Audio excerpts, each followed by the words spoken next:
पूरी debate about whether the education minister should resign or not resign made me realize something.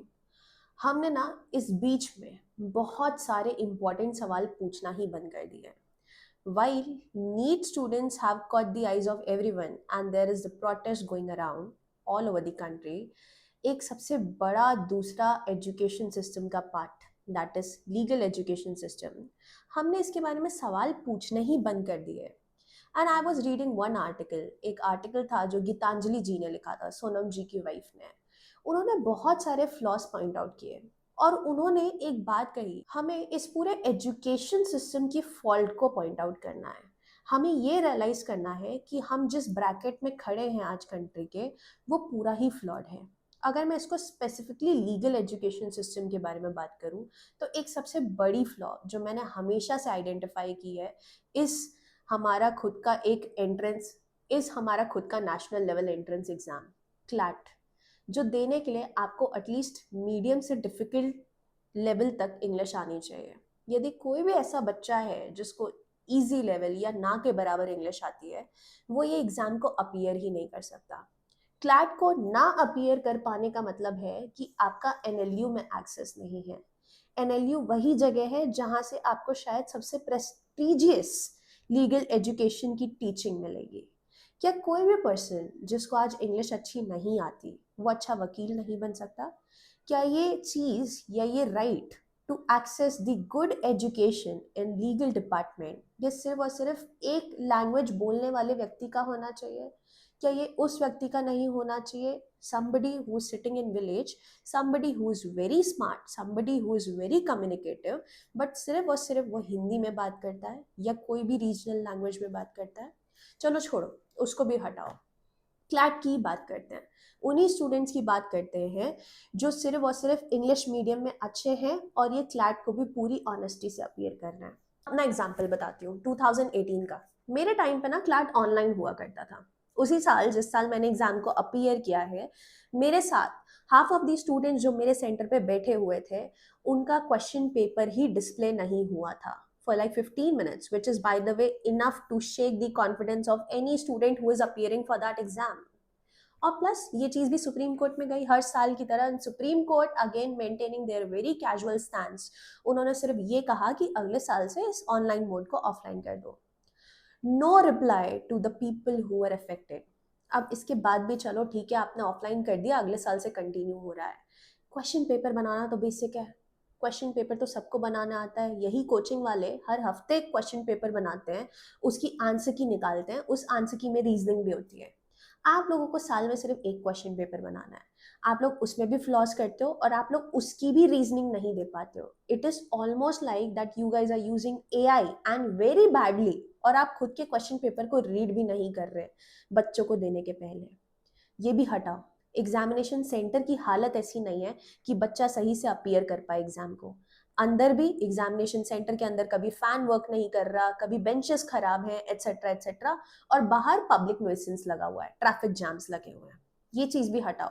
ये घिसते घिसाते भी अगर बच्चा एनएलयू तक पहुंच भी जाता है, बाकी एनएलयू में तो सिर्फ 1200 सीट्स हैं, बाकी बच्चे भी तो वकील बनना डिजर्व करते हैं. इसमें रिजर्वेशन वाला बच्चा भी पहुंच जाता है और ये सब के बाद जो बच्चा सबसे ज्यादा अच्छे से परफॉर्म कर लेता है वो भी एनएलयू पहुंच जाता है. ये दोनों बच्चे पहुंच जाते हैं. What about the average students? हो सकता है कोई एवरेज बच्चा सच में मेहनत करके एक अच्छा वकील बन जाए. आप टीयर 2 कॉलेजेस की जाके हालत देख लो, वो लोग कुछ पढ़ाते नहीं हैं, उनको एक्चुअली लीगल एजुकेशन सिस्टम के बारे में कुछ नहीं पता. They don't know how courts work. Teachers जो हैं वहाँ पे, वो एक बार भी कोर्ट नहीं गए हैं आज तक, बट वो पढ़ा रहे हैं. एंड प्लस जो तुम्हारा करिकुलम है, जो तुम्हारा सिलेबस है, वो बहुत ही डिसएसोसिएटेड है विद द रियल लाइफ. इसलिए मेरा एडवाइस पर्सनली हर बच्चे को यही रहता है कि तुम जितना इंटर्नशिप्स पे फोकस करोगे, उतना शायद तुम बेटर उस जगह पे कर सकते हो. Real life education is must. हम ये पैटर्न जो आई थिंक आईसीएआई अपनाता है कि जहाँ पे वो बच्चों को मैंडेटरी करता है कि उनको 2 साल की आर्टिकलशिप करनी है और किसी की आप प्रैक्टिकल एजुकेशन लेना है, ये लीगल डिपार्टमेंट क्यों नहीं कर सकता? 5 साल का कोर्स बना रहे हैं हम, और 5 साल में हम ये नहीं सिखा पाते बच्चों को कि ब्रांचेस कितनी है लॉ की. लोगों को पता ही नहीं है, लोगों को डिपार्टमेंट्स पता होते हैं, कॉर्पोरेट और लिटिगेशन। तीसरा, उनको पता भी नहीं है, उनको यही नहीं पता है कि कितने टाइप के लॉयर्स बन सकते हैं। क्या 5 साल एक इनफ टाइम नहीं है कि मैं बच्चे को स्पेशलाइजेशन के बारे में बता सकूं? क्या 5 साल में मैं ये चीज़ को एकोमोडेट नहीं कर सकती कि जहाँ पे मैं उसको साल भर सिर्फ और सिर्फ प्रैक्टिकल इंटर्नशिप्स का टाइम दूं? नहीं मिलता, बच्चों को टाइम नहीं मिलता। आप कहोगे कि समर हॉलीडेज में और विंटर हॉलीडेज में बच्चा इंटर्नशिप कर ले, I don't think that's enough. मेरा आइडिया यहाँ पे किसी को भी क्रिटिसाइज करने का नहीं है। My channel since day one has been about teaching you skills that are not taught to you in school or in college. I have been a victim of one, and then I'm teaching myself and teaching others about what to do. इस पूरे बीच में मैं सिर्फ और सिर्फ लोगों को कुछ ही एडवाइस दे सकती हूँ। सबसे पहला, तुमसे लोग सब कुछ छीन सकते हैं। तुम्हारा एंट्रेंस एग्जाम खराब हो सकता है, तुम्हारे क्वेश्चन पेपर फ्लॉड हो सकते हैं, सब कुछ हो सकता है। एक चीज जो तुमसे कोई भी तुम्हारी खराब नहीं कर सकता, are your skills, are your communicative skills, are your soft skills, या जो भी स्किल्स आप एटसेट्रा सीख सकते हो जहाँ पे आप एक वैल्यूएबल पर्सन की तरह अपीयर हो। So please, no matter what, आप कौन से भी कॉलेज में जा रहे हो, आप टीयर 2 में जा रहे हो, टीयर 3 में जा रहे हो, और अब आपके पास आई थिंक हर चीज का एक्सेस है एट दिस पॉइंट। कोई भी बच्चे के पास एजुकेशन की हर तरीके का एक्सेस है। Plus your networks outside the traditional hierarchies. इस चीज को आपसे कोई नहीं छीन सकता। यदि आपका कॉलेज फ्लॉड है, आई गेट इट, ठीक है, बट देन आपके पास पूरा पूरा पावर है कि आप दूसरे मेथड से अपने कनेक्शंस बढ़ाओ। अपने कनेक्शंस बढ़ाओ so that you land to a good placement, अपने कनेक्शंस बढ़ाओ so that you be a good lawyer, I think. Plus, build credibility. Build credibility which is losing in the system, but you can have it. देखो यार, मुझे तो लगता है कि law बहुत बेसिक चीज़ है, और वो तो 5th क्लास से बच्चों को पढ़ाई जानी चाहिए। इट्स नॉट समथिंग, ये बहुत बहुत ही सीक्रेट टू कीप नहीं है कि जो सिर्फ लॉ अपीयर कर रहे हैं, जिनको लॉयर बनना है, सिर्फ वही लॉ पढ़ेंगे। I think basic basic laws तो हर सिटीजन को सिखाने चाहिए, but that's a different thing. मुझे ऐसा लगता है अगर आपको अच्छा वकील बनना है तो उसकी जिम्मेदारी आपको खुद को लेनी पड़ेगी।